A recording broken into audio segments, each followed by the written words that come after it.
الحمدللہ وکفا وسلام علی عبادہ الذین اصطفیٰ اما بعد۔ محترم ناظرین، یہ محرم الحرام کا مہینہ اسلامی مہینوں میں سب سے پہلا مہینہ کہلاتا ہے۔ محرم الحرام کو عظمت اور احترام زمانی جاہلیت میں بھی حاصل تھا، چنانچہ زمانی جاہلیت میں بھی لوگ اس کا احترام کرتے تھے۔ اسلام آنے کے بعد بھی اس کا احترام اب بھی باقی ہے، چنانچہ اس مہینے میں نیک عمل انسان اگر کرے تو اس کا ثواب اور مہینے کے مقابلے میں زیادہ ملتا ہے۔ محرم الحرام کے مہینے میں ایک دن آتا ہے 10 محرم الحرام، جسے عاشورہ کہا جاتا ہے۔ عاشورہ کے دن 2 کام ثابت ہے احادیث نبویہ سے، پیغمبر دو جہاں صلی اللہ تعالی علیہ وسلم کے عمل سے اور آپ علیہ السلام کے ارشادات سے۔ ایک عمل ہے روزہ رکھنا۔ نبی اکرم صلی اللہ تعالی علیہ وسلم مکہ میں بھی عاشورہ کا روزہ رکھا کرتے تھے۔ مشرکین مکہ اس دن روزہ رکھا کرتے تھے۔ آپ علیہ السلام نے بھی روزہ رکھا ہے، چونکہ آپ علیہ السلام کی عادت یہ تھی کہ مشرکین مکہ جو اچھا کام کیا کرتے تھے، حضرت ابراہیم علیہ السلام کی شریعت کے مطابق ہوا کرتا تھا، تو آپ علیہ السلام بھی اس کام کا اہتمام فرمایا کرتے تھے۔ لیکن جب نبی اکرم صلی اللہ علیہ وسلم مکہ مکرمہ سے مدینہ منورہ تشریف لائے، آپ علیہ السلام نے یہاں بھی یہودیوں کو روزہ رکھتے ہوئے دیکھا، تو آپ نے یہودیوں سے پوچھا کہ تم لوگ روزہ کیوں رکھتے ہو؟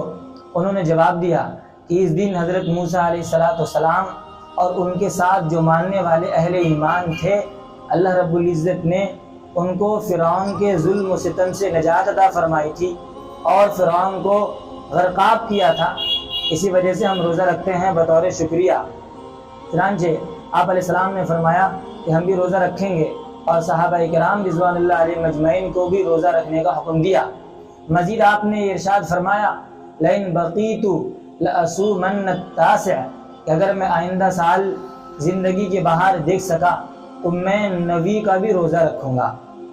لیکن آپ علیہ السلام دنیا سے پردہ فرما گئے، اسی لیے ہمارے علماء نے یہ فرمایا ہے کہ آپ علیہ السلام کے اس فرمان کا منشا یہ تھا کہ یہودیوں کی مخالفت ہو سکے، یہودیوں کی اس کے ساتھ تشبہ نہ ہو، مشابہت نہ ہو، اسی لیے آپ نے فرمایا 10 کے ساتھ ساتھ میں 9 بھی روزہ رکھوں گا۔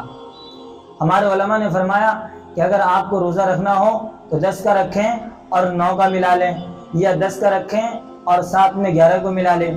بلکہ ایک روایت میں تو جو کہ مسند احمد میں ہے، اس کی صراحت ہے کہ اللہ کے نبی صلی اللہ تعالی علیہ وسلم نے ارشاد فرمایا صوموا یوم عاشورہ، عاشورہ کے دن روزہ رکھو، وخالفوا فیہ الیہود، اور اس میں یہودیوں کی مخالفت کرو۔ اور آپ نے یہ فرمایا کہ وصوموا قبلہ یومن او بعدہ یومن، اور تم ایک دن عاشورہ سے پہلے ملا لو یا ایک دن عاشورہ کے بعد ملا لو، یعنی چاہو تو 9 کا ملا کے رکھو، چاہے تو 11 کے ملا کے رکھو۔ لہذا یہ روزے کے سلسلے میں ہے۔ ایک کام تو یہ کرنا ہے، دوسرا کام یہ کرنا ہے کہ عاشورہ کے دن وہ اہل و عیال پر خرچ کرنا ہے۔ خرچ میں فراخی ہونی چاہیے، وسعت ہونی چاہیے، اچھا کھانا بنانا چاہیے، اہل و عیال کو اچھا کھانا کھلانا چاہیے۔ چنانچہ اللہ کے نبی صلی اللہ تعالی علیہ وسلم نے ارشاد فرمایا من وسع علی عیالہ وسع اللہ علیہ سائر سنتی، کہ جو شخص عاشورہ کے دن اپنے اہل و عیال پر وسعت کرتا ہے، اچھا کھلاتا پلاتا ہے، اللہ تعالیٰ پورے سال اس کو اچھا کھلاتے پلاتے ہیں اور فراخی عطا فرماتے ہیں۔ اس حدیث کو بہت سے محدثین نے نقل فرمایا ہے، اور جن محدثین نے نقل کیا ہے، بہت بڑے بڑے محدثین نے اس کو مجرب بھی بتایا ہے۔ اس حدیث پر انہوں نے عمل کیا اور اس کا تجربہ انہوں نے بیان کیا کہ پورے سال اللہ تعالیٰ نے فراخی عطا فرمائی۔ باقی ان 2 کام کے علاوہ جتنے کام ہیں ان تمام کاموں کا ثبوت نہیں ہے، وہ تمام کام بیکار ہے، باطل ہے، از قبیل خرافات ہے، از قبیل منکرات ہے اور ناجائز ہے۔ مثال کے طور پر جیسے ہمارے یہاں تعزیہ بنایا جاتا ہے، ایسے اکھاڑا نکالا جاتا ہے، علم بنایا جاتا ہے، اکھاڑا میں اچھلا کودا جاتا ہے، ناچا جاتا ہے، ڈھول تاشے یہ بجائے جاتے ہیں، یہ ساری چیزیں ناجائز اور غلط ہے اور گناہ کے کام ہیں۔ یوں ہی اس محرم کے مہینے میں ایک کام کیا جاتا ہے اور وہ کام ہے کھچڑا بنانا۔ بہت سے لوگ کھچڑا بناتے ہیں، کھچڑا پکاتے ہیں اور کھاتے اور کھلاتے ہیں۔ اگر ہم کھچڑا کی تاریخ میں جائیں گے اور اس کے پس منظر میں جائیں گے تو پتہ چلے گا کہ کھچڑا کا ایجاد کرنے والا کون ہے۔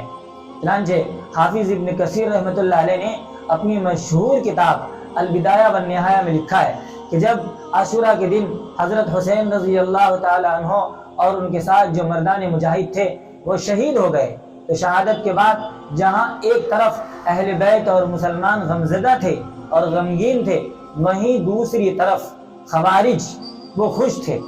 یہ خوارج کون ہیں؟ خوارج یہ وہ لوگ ہیں جو حضرت علی رضی اللہ تعالی عنہ کی جماعت سے الگ ہو گئے تھے اور حضرت علی نے جو حکمین بنانے پر اپنی رضا کا اظہار کیا تھا اور حکمین کے فیصلے کو مان لیا تھا، تو ان لوگوں نے حضرت علی رضی اللہ تعالیٰ عنہ کی جماعت سے اپنے آپ کو نکال لیا۔ حضرت علی نے جب ان کو کہا اور بلایا کہ دوبارہ جماعت میں شامل ہو جاؤ، انہوں نے کہا کہ پہلے آپ کفر سے توبہ کریں۔ حضرت علی نے فرمایا کہ میں کافر کیسے ہو گیا؟ انہوں نے کہا کہ آپ نے حکمین کے فیصلے کو مانا ہے، اس وجہ سے آپ کافر ہیں۔ بعد میں جب حضرت حسن رضی اللہ تعالیٰ عنہ نے حضرت معاویہ رضی اللہ تعالیٰ عنہ سے صلح کی تھی، تو اس وقت بھی ان خوارج نے حضرت حسن پر کفر کا فتویٰ لگایا اور حضرت حسن کو کافر قرار دیا رضی اللہ تعالیٰ عنہ۔ یہ فرقہ ہے۔